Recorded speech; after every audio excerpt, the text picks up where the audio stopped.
Hello and welcome to a new video here on my channel. Today I'm presenting to you part 2 of the story Marvel, What Makes an Hero. I hope you like this fanfiction story, and then I don't want to beat around the bush anymore and start right with the story. Let's start. Nothing special happened. I just learned something interesting, Moira Shaw says, reluctantly sharing the truth about her bizarre ability. Okay, if you don't want to tell me, I accept that, but we've already covered the most important things about mutants, or metahumans. So what do you want to do next? What's your direct plan? Do you want to start a movement? I thought you once said you wanted to found a company. I can't remember when you mentioned it. Didn't you talk about it back in school? Tony Stark asks. Hearing this, Moira sits up and looks him in the face, thinking for a few seconds about what she truly wants to do in the near future. Her broad plan, to become a superhero someday when the time is right, and her plan to start a company aren't mutually exclusive. I think I'd like to call my company Nova. Nova means new, like supernova. Vega Corp also sounds cool, but the name isn't critical. I wanted to discuss it with you. There are a handful of geniuses I feel are underappreciated. Dr. Otto Octavius from Oscorp, and then there's Reed Richards, Hank Pym, Bruce Banner. I think those are the folks I want to recruit, Moira says, launching into her vision for Nova Industries. She also believes that if metahuman powers exist, magic theoretically should as well. She expresses a strong desire to study these abilities and replicate them. Her scientific interests focus on renewable energy and physics, as well as cosmic biology, what life might exist in space, and similar topics fascinate her. It's natural for these old friends to support each other. Tony has no issue funding her startup now that he officially heads Stark Industries. Moira is not only his best friend but also someone deeply important to him. So Tony Stark and Moira Shaw say their goodbyes, pledging mutual support for Nova Industries, and in return, Moira will help him understand his own powers. As Tony watches Moira climb into the waiting limousine, even at this late hour, he wonders why she's reluctant to accept help from her family for her venture. What weighs more heavily on his mind, though, is the strangeness he sometimes senses in her habit of talking to herself, the sporadic blackouts, and her knowledge of events she shouldn't know, speaking of past happenings as if she's not sure what's past, present, or future. Even though precognition sounds absurd, Tony Stark can't entirely dismiss it given her other abilities, though he remains deeply skeptical. If Moira Shaw can see the future, it must be instinctive or sporadic, he thinks. She's never shown signs of knowing everything or even small trivial outcomes, like the result of a board game or a dice roll. So she's not omniscient, she makes mistakes, hurts herself, and only occasionally speaks as if events have already occurred. What preoccupies Tony most is the upper limit of her energy manipulation. If he built a reactor producing enormous power, she could do incredible things with it. That could make her even more powerful, though Tony isn't worried, knowing Moira is fundamentally lazy and prioritizes her own comfort. She wouldn't do anything to harm herself or jeopardize her easy life. But if I think about it, why would she ever want to become a superhero? That seems at odds with her comfortable lifestyle. Oh well, I'll have plenty of time to ask her later. For now, I need sleep, Tony thinks as he drifts off. As the next morning dawned, Tony Stark woke late and, seeing how challenging his life had become, with his parents gone and the inheritance of Stark Industries falling to him, decided to hire a secretary. Obadiah Stane, a father figure to him, helped and supported him, but what truly made the day special was the hiring of Pepper Potts as his secretary. Time passed, and Moira Shaw didn't wake until nearly noon. Having slept poorly and stirred around 3 p.m., she found herself in a penthouse in disarray, her bed rumpled and her rest insufficient, leaving her still drowsy. Sitting up, she felt the sunlight pour through the large windows, reflecting on her skin, not only physically but in a far more intense way. It was intoxicating to sense all the energy around her, trillions of tiny particles of light and the energy each carried, together with the Brownian motion of the air. It was a heady, beautiful feeling to be surrounded by energy. The years of hellish training hadn't felt nearly as pleasant. Yet, thinking it over, she'd willingly endure it all again, and double the time, because, given an almost eternal life, 10 or 20 years of intense training would be nothing. Moira Shaw stretched, and her long amethyst violet hair, shimmering like silk and crystal, fell over her shoulders and into her face. It was a stunning picture, and Moira wasn't shy about admitting how self-involved she was. It was wonderful to be in her pure, natural form, without any disguise. As Moira sat up fully and let go of the dark violet silk coverlet, it fell back onto the bed, revealing her medium-sized bare breasts. But Moira didn't care. She loved sleeping naked. It felt freeing. No one was there to see, and even if there were, it'd only signal their own insecurity. I really need a haircut. My hair's gotten a bit long. Why does it grow faster than usual? Did someone in my father's entourage speed it up for fun? Moira Shaw thinks, tossing the duvet aside and standing, her entire naked body revealed, something she was proud of, as it reflected the effort she'd invested in her confidence in showing it off. Unlike her mother Mystique Raven Darkholme, Moira couldn't simply change her body like swapping clothes. Though theoretically she could shapeshift, it never felt authentic, more like wearing a mask. She didn't understand how her mother could so quickly alter her appearance and feel at ease. For Moira, each time she restructured every atom of her body's cellular structure, it never felt original. In theory, there's no upper limit to that Omega-level ability, perhaps both mutations are facets of one. But Moira didn't care whether she had one power or two. What mattered was that shapeshifting didn't feel right, and though useful for infiltration, it remained underdeveloped. Mastering it would require far more effort than perfecting her primary power of energy manipulation. Why are people always so picky about their bodies, she thinks. They're strange. Everyone should be proud of, or at least content with, their own body. Anyway, I've put enough work into this one and I'm proud of it. I won't stop loving myself just because others dislike my body. I'll just hate whoever does. And if they make trouble, I'll kill them. Anyone who touches me does so only with my consent, or they'll lose a hand, or worse. Yes, that's a perfectly reasonable moral code. Clear rules anyone can follow. But what do I want to do now? I don't have much on my to-do list. No social presence. I can't just found a company out of thin air. I might have some money, but that's it. I'm waiting to partner with Tony Stark. Then we'll finalize everything and start the company. Moira smiles as she strolls through the penthouse, marveling at the irony of the daughter of one of the three leaders of the mutant factions living completely independently of her family. Of course, her butler stands ready to teleport her back to them at a moment's notice, but only if needed. As Moira contemplates tracking down her father Sebastian Shaw, or her mother, she realizes her family ties are more complicated than she thought. She doesn't hate them, but she doesn't truly prefer their company, either. It isn't hostility, just a bit draining, even unpleasant, to be near her beloved Aunt Emma Frost, the telepath who always sends shivers down her spine. Any telepath's presence, ally or enemy, gives Moira an icy dread at the thought of someone meddling in her mind. Yeah, I'd much rather be a psychopathic mass murderer than be mind-controlled and forced to do things I'd otherwise never want to do, Moira thinks, her hatred for all telepaths, even her own, palpable. Then she makes herself breakfast by ordering in. It isn't long before the food arrives and rings at her door.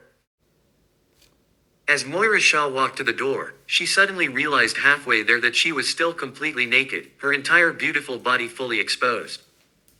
Part of her wanted to fling the door open and shock the delivery man, but something deep inside warned her not to. A quick glance around revealed only a bathrobe carelessly draped over the couch.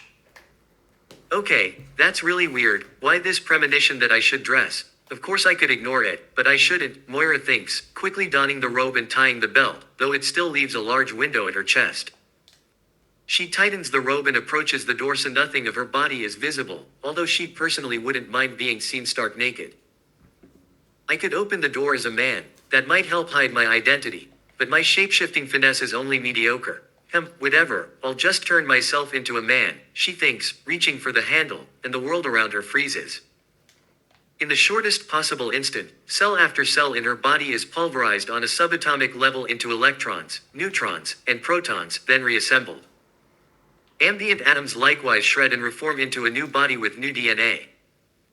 Before the universe registers the change, a force sweeps the robe aside, making room for the body that should occupy the space. A few billion Planck seconds have passed, and now where Moira Shaw stood is a man with a lean, muscular torso, blonde hair, and deep green eyes. Logically, nothing about the scenario changes her lack of clothing. She still wears only the bathrobe, now fitting more snugly. At least I shrunk that thing down there so it won't get in the way, Moira thinks, opening the door and immediately understanding her earlier premonition. The pizza delivery man before her isn't ordinary. It's Scott Summers, better known in the mutant underworld as Cyclops, leader of the X-Men. Dressed casually, he plays the part of a pizza guy well, good enough to pass as a delivery man. Their conversation goes exactly as she'd thought, except he subtly tests whether she's learned anything supernatural. His demeanor, she notes, is quite good for the ruse. She'd have ignored it, acted oblivious, if not for a bracelet suddenly beeping loudly. Moira instantly knows what it means. The friendly mask falls away, she catapults herself aside with inhuman speed, reaches for the watch, and wraps it around her wrist. Scott Summers looks surprised for a moment, then drops the pizza box and dives away to escape a potential line of fire. But Moira doesn't intend to shoot, she stops abruptly, as if she'd never been moving at all. Scott Summers, tell your telepathic rapist to keep his hands off my mind, or I'll have to get violent, Moira warns. I don't know what you're talking about, sir, Scott stammers from behind the corner, definitely not how a normal delivery man would behave. And I don't know why you think I'm Scott Summers. I'm Timmy, if you want proof, check my ID, but I have no idea who Scott Summers is. You're mistaking me for someone else, he adds. Well then, I guess I'll have to beat you senseless so your professor knows who he's dealing with. If I sense another telepathic trace, your fate won't be pleasant, and help will be slow in coming, Moira says, dashing past the sofa into the walk-in closet and pulling on pants. Fighting naked, even as a man, would be uncomfortable. Hoping Scott will flee, she emerges to find him peeking around the corner. His eyes widen just in time to dodge as her cane slams into the wall beside him at high velocity. You know, Mr. Scott Summers, I've always wanted to fight you. I'm curious how it'll go, Moira says, sliding across the floor and weaving under a broad, sweeping optic blast of red energy Cyclops fires to intimidate her. Was he trying to hit me, or is he just a terrible shot? Maybe Cyclops is a lousy leader, or maybe my instincts are just too sharp. Either way, I'm moving too fast, Moira thinks, springing up and leaping toward him. Cyclops scrambles back out of range. Her punch sails harmlessly through air as he retreats down the hallway. Moira snatches up a few floorboards, and even the smallest wood splinter becomes a deadly projectile courtesy of her energy manipulation. She hurls a rain of shards as lethal as a shotgun blast, nicking his cheek and shoulders. A few splinters attempted to pierce his jacket, but he's clearly wearing body armor. Well, that was something, Moira remarks, launching herself forward so forcefully that the floor beneath her feet cracks. Cyclops barely secures his visor, something he hadn't needed moments earlier, in time to blast another energy beam. Moira attempts to absorb it, testing her power. It proves trickier than she thought. The blast is part kinetic force, part heat. She manages to absorb some of each, stripping away its heat but still confronting a force as powerful as a speeding locomotive. A sickening crack echoes as Cyclops' eyes widen in horror. He sees Moira's arm twisted and broken, and halts. He hesitates, an opportunity Moira seizes to close in. At her touch on his chest, a purple flash arcs from her hand into his body. Moments later he's slammed backward like a freight train, bones and wall cracking as he's launched out of the 70th floor window. Don't you think you overreacted? True, I shouldn't have probed your mind to see if you were hostile, but attacking me outright isn't very polite, says a young man with brown hair and eyes. Professor Charles Xavier, a level 4 mutant and leader of the pacifist faction. Seeing Xavier, young, uninjured, and even able to walk, fills Moira with alarm. He should have been paralyzed, an old man. Instead he stands strong, using both telepathy and telekinesis to draw the injured Scott Summers back inside. That, too, shouldn't be possible. Moira had no warning this would happen. It proves again that the voice in her head isn't omniscient, and neither is she. These changes in the world shouldn't occur, based on what she knows, but they do. I'd apologize, but that would be a lie. If I sense your telepathy again, you'll be my enemy, just like all your underlings and lackeys, however you'd like to see it. I will not let anyone touch my mind. Count yourself lucky I don't treat you as an outright foe. My enemies get eliminated. Letting enemies live is a weakness and very foolish, Moira Shaw says, still in her male form, though her hair and eyes are an entirely different color than usual. That's quite a radical worldview. But I'd be a hypocrite if I said I didn't understand why you reacted so violently. Yet understanding doesn't mean I can let you assault my student. I prefer to resolve this with words, not violence. I admit we both erred. You overreacted, and I provoked you. I won't use my telepathy against you again if you calm down and we settle this through conversation, Professor Charles Xavier replies as Moira's bracelet continues its piercing beeps. It sure doesn't look like your telepathy is off, Moira replies, glancing at the device on her wrist. Oh, is your bracelet making that noise? I'm intrigued, never encountered this before. But I understand if you'd rather keep your secrets. I use telepathy only to divert people's attention away from us. No one's noticed what happened here, but we should hurry. My power can't mask this from every surveillance camera or satellite, Xavier says with a serious tone. You're right, we should relocate. Government scrutiny isn't something I want right now. Tell your teleporter, Nightcrawler, then we can continue this conversation elsewhere, or resume our fight, depending on how it goes, Moira says in her male guise, then turns back into her apartment and dresses before teleporting away. Moments later, Nightcrawler and Charles Xavier appear in the hallway behind her open portal, still vast and gaping, a testament to the terrifying might of a level 4, or alpha level, mutant.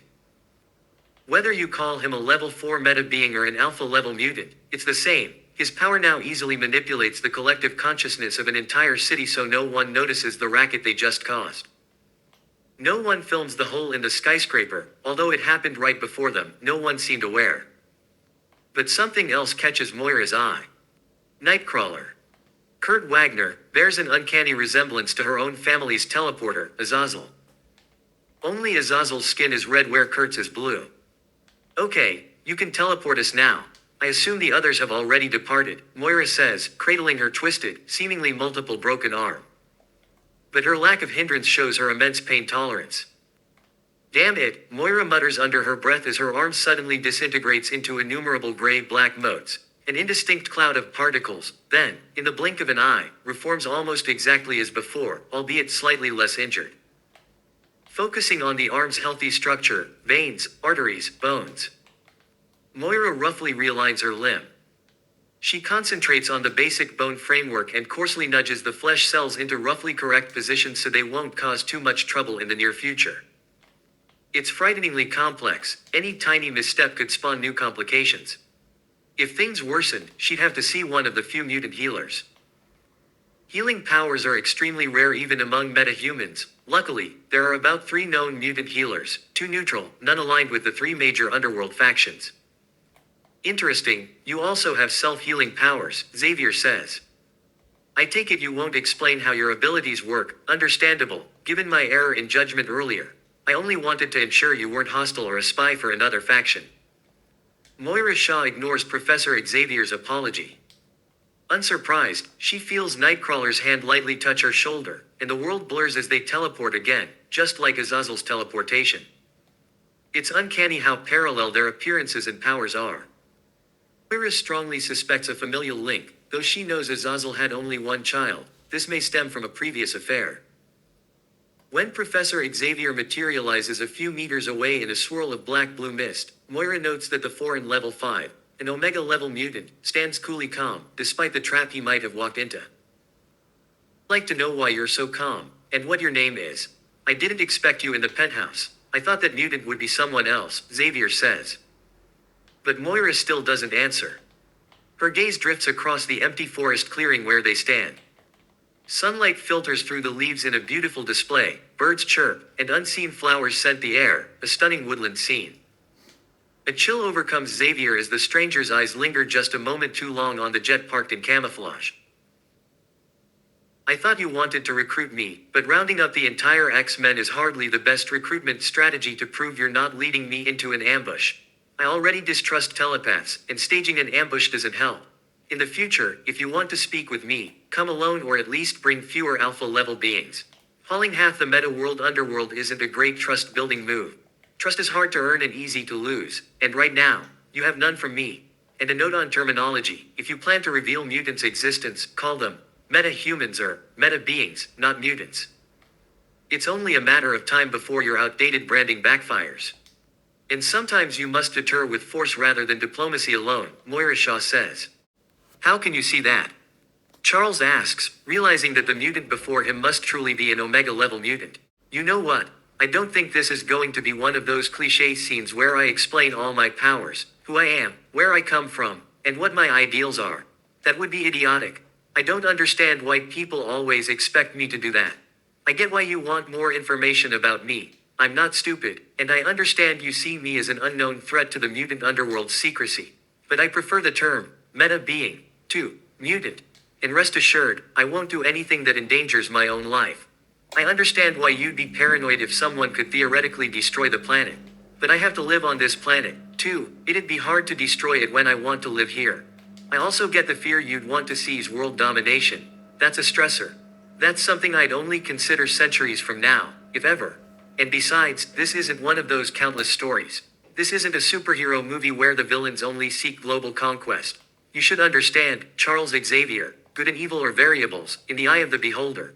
I may be evil, because I launched your lackey through that wall, Cyclops, the guy shooting lasers from his eyes. But from my perspective, I wasn't. So if you leave me alone, I'll leave you alone. That's it. I understand your fear of meta beings coming to light, and I'm happy to help you and the other factions save them. But I won't take a permanent side, neither yours nor Magneto's. Then what shall we call you? Storm asks, stepping out of the invisible jet's hatch and eyeing the stranger. You can call me Mr. M or just M, and no, I won't get physical. Goodbye, Moira says, adopting the persona of the mysterious Mr. M, a name that sounds as cool as it is enigmatic.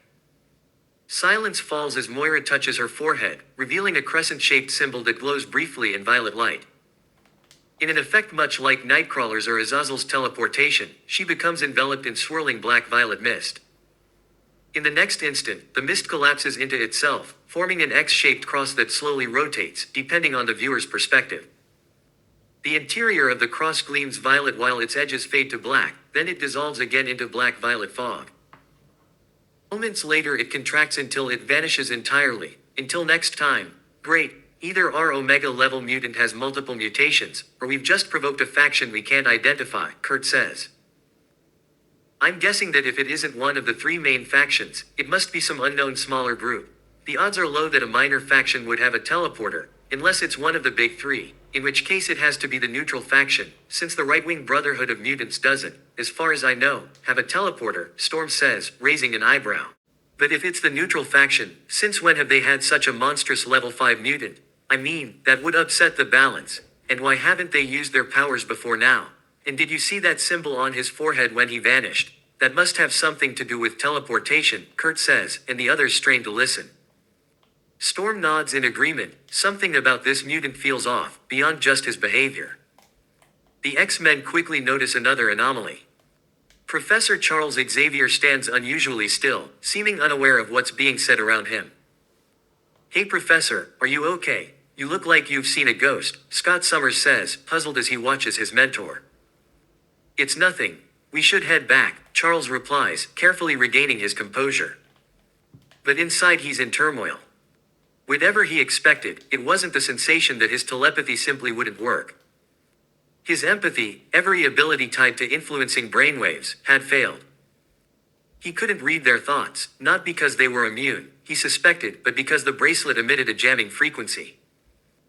Even once he overcame the interference, there was nothing coherent to read, and every attempt to send telepathic signals resulted in nonsensical static.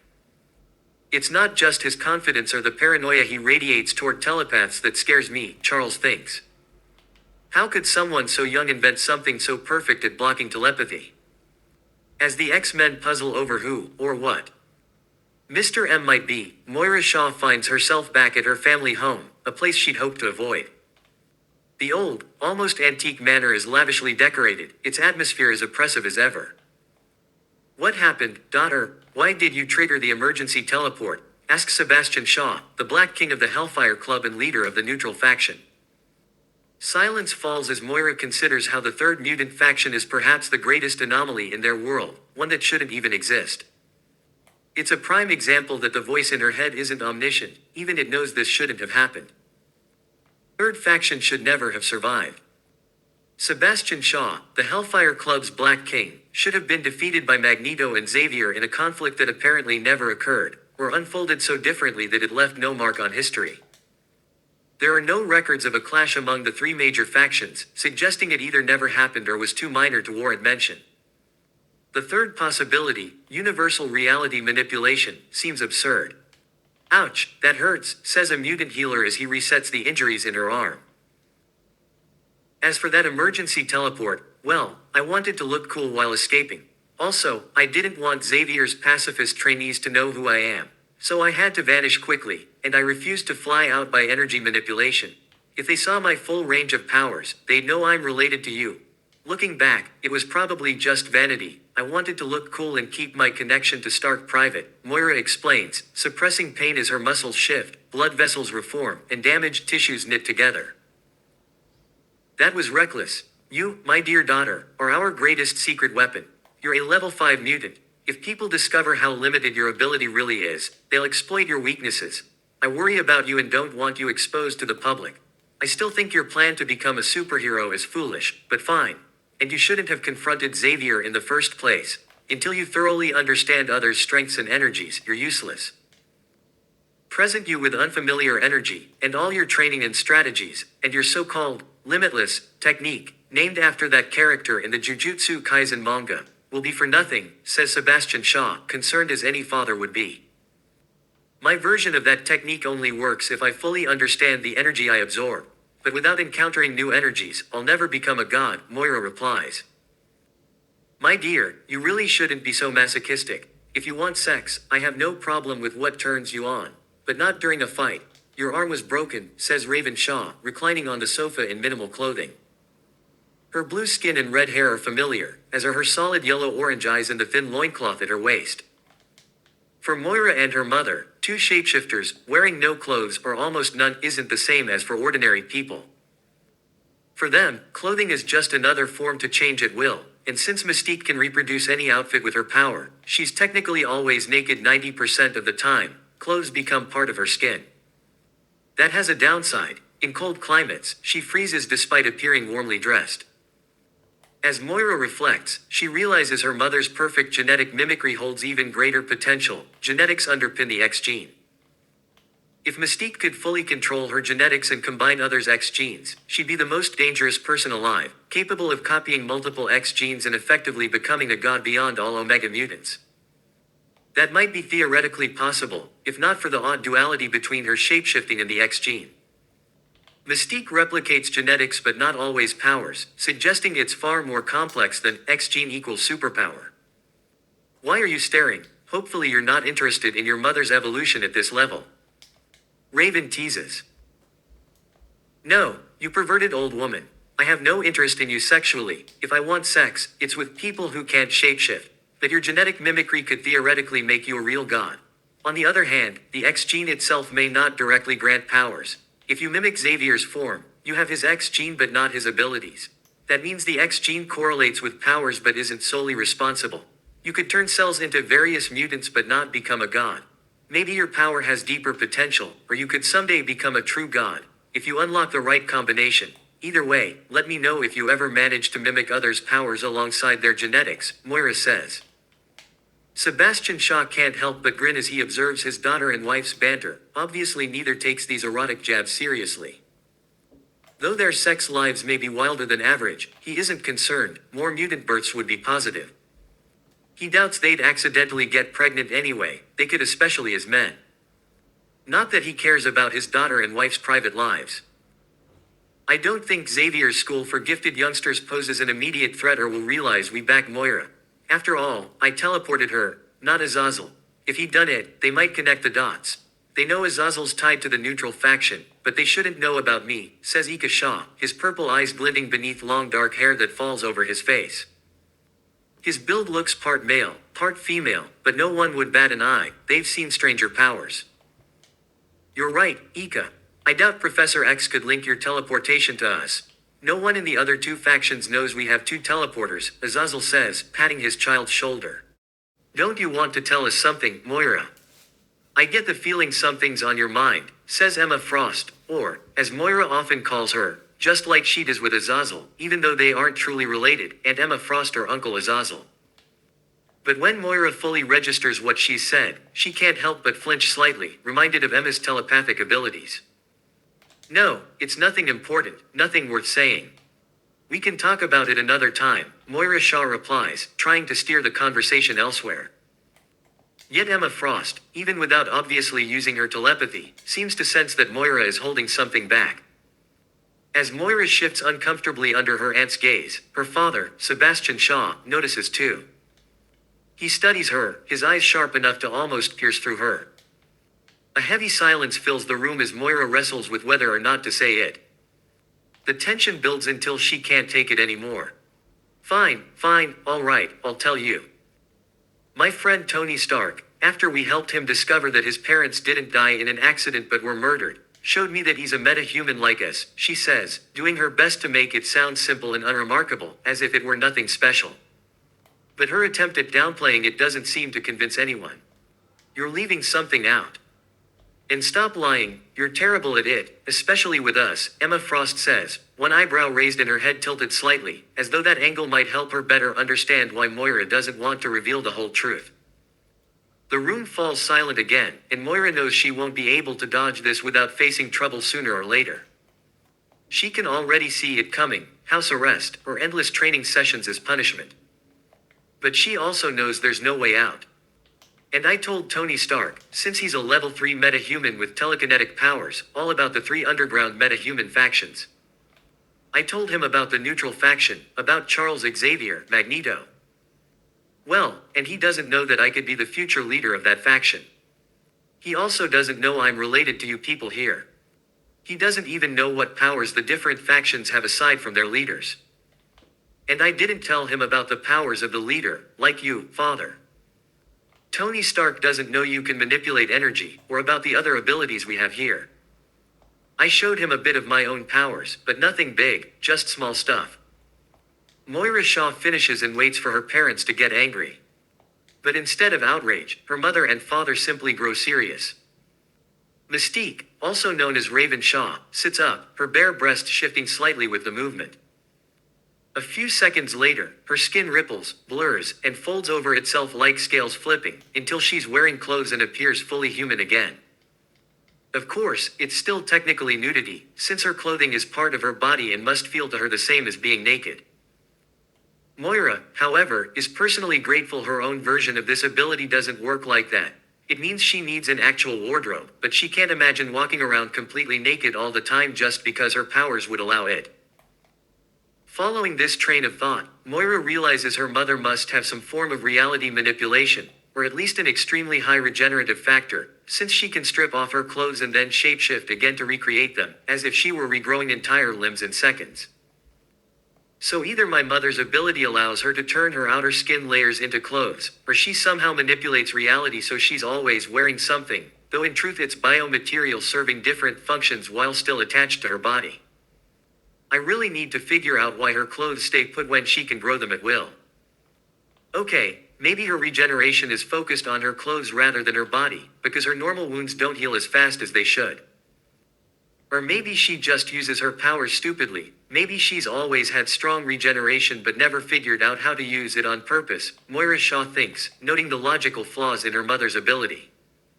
Still, the moment doesn't feel right to bring it up.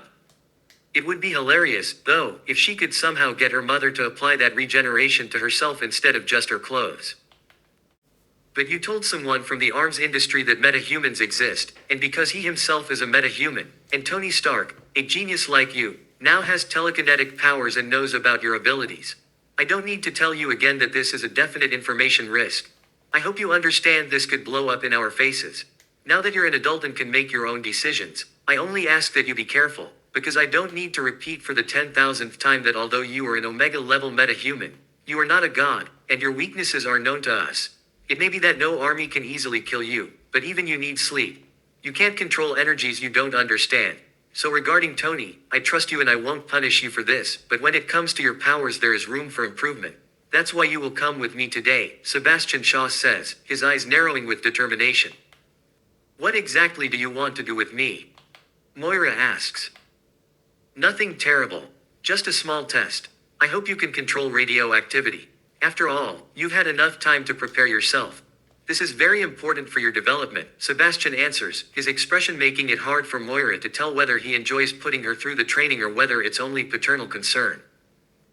Somewhat reluctantly, Moira thinks, I don't want to know what happens if I screw this up, even though I'm not eager to be healed by our medic, that always hurts like hell. Yes, but afterwards I'd have no cancer. I hope I can tolerate the radiation, otherwise I'll be bedridden for a few days. It'll suck being healed. She feels the clear impression that this is not just another exercise, but a real test. This is precisely why Moira resents her family, constant sudden tests and challenges they set for her. She doesn't even try to argue, because when she looks into her parents' faces she knows this is not up for debate. She understands that her weakness, no matter how powerful her potential, remains that she must understand the energy she intends to use. At least it's not about maintaining control of the power itself anymore. I must never lose control, unlike the other LEVEL4 metahumans. If I lose control, it won't just destroy a city, potentially the whole planet, since Omega levels have no upper bound. It'd be horrible if I absorbed all surrounding energy by accident. Very bad for me, she thinks, as her deepest fear rises again, to be utterly alone in this universe forever. That would be worse than death. So when do we leave? She asks, and a satisfied smile creeps across her father's face when he sees she isn't resisting. Emma, you and I will leave right now. Would you be so kind, Ika? Sebastian says, as Emma Frost approaches Ika and he hands her a deck of cards, a deck Moira has never seen before. This would be nothing special if ECAS cards weren't tied to his power.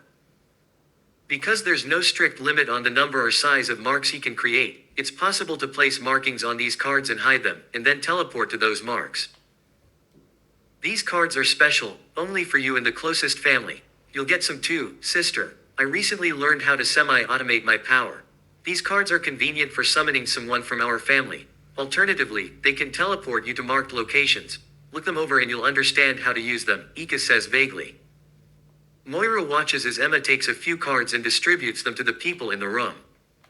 She gets some herself and sees slightly cartoonish depictions of everyone. She finds it a bit odd how accurately the images represent them, and it occurs to her that this poses an information risk if the cards ever fall into the wrong hands. And that's it for today. That was part 2 of the story Marvel, What Makes a Hero. I hope you really like it, and if it was to your taste, the story, then leave a like and a comment down below. On the left side of the screen you can see now the newest video I uploaded. And on the right side of the screen you can now see the playlist of the story. I hope you see us in the next part again, and until then, take care and goodbye.